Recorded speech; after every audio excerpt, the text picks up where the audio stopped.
أعوذ بالله من الشيطان الرجيم.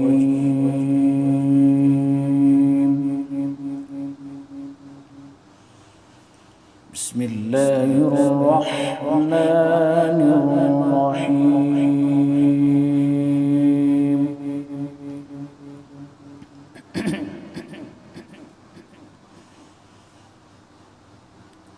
وإذ قال إبراهيم رب اجعل هذا البلد آمنا واجنبني وبني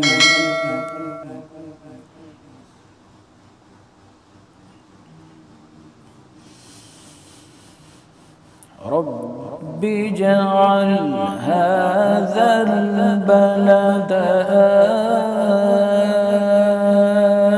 آمنا واجنبني وبني أن نعبد الأصنام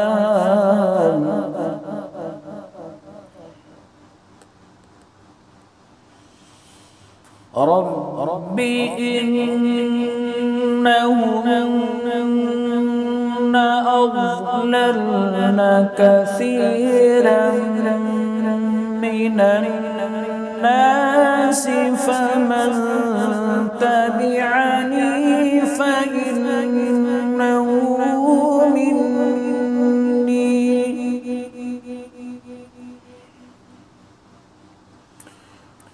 ومن عصاني فإنك غفور رحيم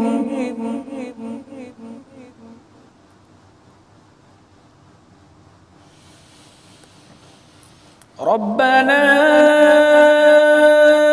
إني أسكنت من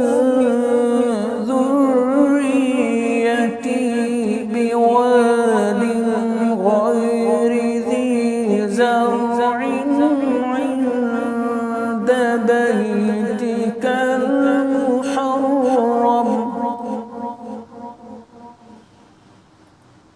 ربنا ليقيموا الصلاة فاجعل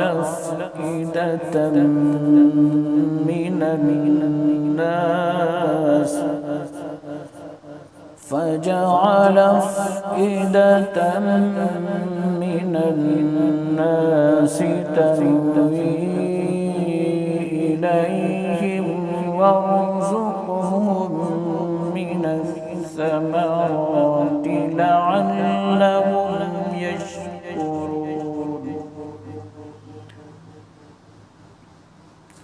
صدق الله العظيم.